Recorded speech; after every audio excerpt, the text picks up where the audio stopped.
নমস্কার আমার সকল দর্শক বন্ধুদের আবারও একটি নতুন ভিডিওতে সকলকে স্বাগত। এখন বাজে সকাল 9:30টার মতো। আর শ্রিয়ানবাবুকে আজকে একটু টোস্ট আর দুধ খাইয়ে দেবো। আর এখন থেকে আমি আমার ভিডিওটা শুরু করছি।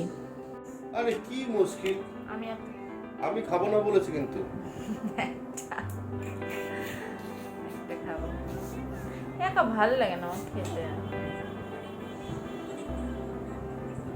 তাহলে কি করব বলো?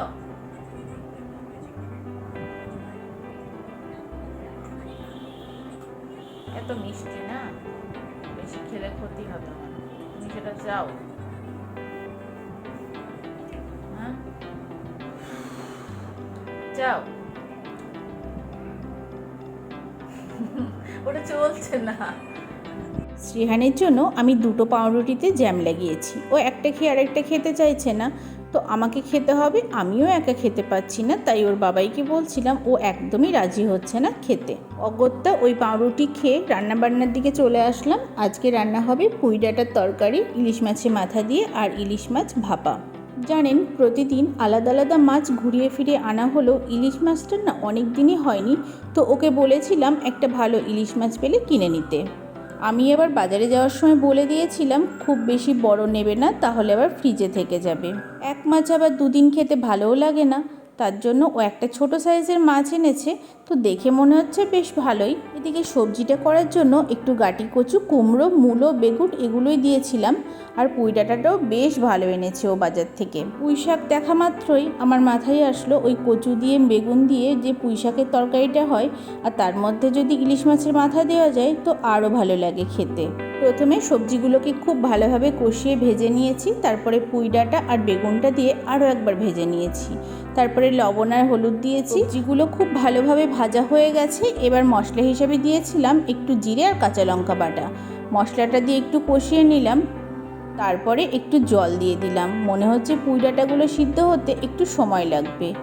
10 মিনিট মতো রান্না করে দিয়েছি, দেখে মনে হলো ভালোই সিদ্ধ হয়েছে। এবার মাছের মাথা দিয়ে অল্প একটু মিষ্টির জন্য চিনি দিয়ে আরও একবার ভালোভাবে নাড়িয়ে নিলাম, আর মাথাগুলোকেও একটু ভেঙে ভেঙে দিলাম। এবার তরকারিটা নামিয়ে নেব। আর আমি তো সব তরকারিতেই শেষে ফোড়ন দিই, তাই একটু সর্ষের তেলে শুকনো লঙ্কার 5 ফোড়ন দিয়ে আবারও তরকারিটা আর একবার ঢেলে দিলাম। রেডি হয়ে গেছে আমার পুঁই ডাঁটার তরকারি ইলিশ মাছের মাথা দিয়ে। এবার মাছগুলোকে হালকা করে একটু ভেজে নেব। মাছটা যেহেতু খুব একটা বড় নয়, তাই আমার মাথায় আসলো ভাপা করার থেকে যদি আলু বেগুন দিয়ে একটু ঝোল করি পাতলা করে, সেটা আরও ভালো লাগবে খেতে।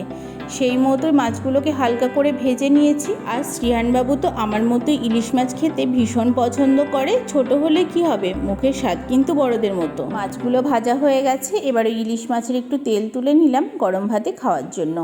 এবার কেটে রাখা আলুগুলো দিয়ে দিলাম, আরও দিয়ে দিলাম সাথে করে একটা বেগুন। আলু আর বেগুনটাকে একটু ভালোভাবে ভেজে নেব। তারপরে বেগুনটাকে তুলে নিয়েছি, কারণ বেগুন তো নরম হয়, বেশিক্ষণ রাখলে পরে গলে যাবে।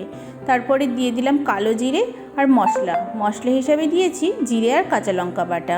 তারপরে লবণ আর হলুদ দিয়ে মশলাটাকে একটু ভালোভাবে কষিয়ে নিচ্ছি। মশলাটা ভালোভাবে কষানো হয়ে গেছে, এবার একটু জল দিয়ে দিলাম। এবার দিচ্ছি ভেজে রাখা বেগুনগুলো। বেগুন দেওয়ার সাথে সাথে ভেজে রাখা মাছগুলোকেও এর মধ্যে দিয়ে দেব। তারপরে গ্যাসটাকে লো ফ্লেমে দিয়ে 5 মিনিট মতো ফুটিয়ে নিয়েছি। হয়ে গেছে আমার বেগুন আলু দিয়ে ইলিশ মাছের পাতলা ঝোল। ঝিরিঝিরি বৃষ্টি পড়ছিল, দাদা ছাতাটা বের করেছে, আর এই ম্যাও বুড়িটা এসে ছাতার তলায় আরাম খাচ্ছে, আর শ্রিহানবাবু সমানে তার পিছনে লাগছে। ফ্রিজে একটু টক দই ছিল, তার সাথে একটু বেসম, হলুদ, গোলাপ জল এইসব মিশিয়ে মুখে একটু লাগাচ্ছি। বহুদিন এসব স্কিন কেয়ার করা হয় না, তবে বাইরের প্রোডাক্ট ইউজ করার সাথে সাথে যদি এরকম ঘরোয়া কিছু উপকরণ দিয়ে স্কিন কেয়ার করা যায় সপ্তাহে 1 দিন বা 2 দিন, তার ফল কিন্তু আরও ভালো হয়। যাই হোক, মুখেই বলছি, আমি নিজেও খুব একটা করি না। এদিকে দুপুরে খাবার বেড়ে নিয়েছি, ভাত, মাছের তেল, আলু উচ্ছে সিদ্ধ, আর ওই যে পুঁই ডাঁটার তরকারি করেছি, আর ইলিশ মাছ রয়েছে। আর সন্ধ্যাবেলা কিছু খেতে ইচ্ছা করছে, ইয়ার করবো। ম্যাগি ছিল, এটা করে ফেলি, কারণ বাড়িতে যাবো ষষ্ঠীতে, তো বাড়ি না থাকলে নষ্ট হয়ে যাবে। তো আবার একটু নতুন প্যাকেট আনা হবে। এটা অনেক দিনই হলো। নষ্ট হয়ে যাওয়াটা অজুহাত মাত্র, আসলেই আমাদের ম্যাগি খেতে ইচ্ছা করছিল আমার, ওর বাবাইয়ের, সাথে করে তো শ্রিহানবাবু রয়েছে, তার জন্য একটু বেশি করেই বানালাম 3 জনের জন্যেই। বিয়ের আগে কি পরিমাণে যে ম্যাগি খেতাম, 2 বছর যখন হোস্টেলে ছিলাম শুধু ম্যাগি খেয়েই মনে হয় দিন কাটিয়ে দিয়েছি। তারপরে বিয়ের পরেও খেয়েছি, কেন জানি না শ্রীহান হবার পর থেকে ম্যাগি খাওয়াটা আমার কমে গেছে। তাছাড়া আর ইচ্ছাও করে না সেভাবে। তবে আজকে বানিয়েছি, বেশ ভালোই লাগলো খেতে। আমরা 3 জনে ম্যাগি খেলাম আর বাবা, দাদা আর মামুনিকে একটু ডিমের অমলেট করে দিলাম মুড়ি দিয়ে সন্ধ্যাবেলাতে। আর আমার শ্বশুরমশাই এই ডিমের অমলেট দিয়ে মুড়ি খেতে ভীষণ পছন্দ করে। দাদা খাবে বলল, তো ওনাদের দুজনের জন্যও করে দিলাম। সন্ধ্যাবেলার টিফিনটা হয়ে গেল। আজকে শ্রীহানকে নিয়ে একটু বেরিয়েছিলাম, যদিও একটু রাত হয়ে গেছে, 7:30 মতো বাজে। তবে শ্রীহানের চুলটা আজকে কাটাতেই হতো। আর তাছাড়া আজকে দিনটাও ভালো রয়েছে, শুক্রবার।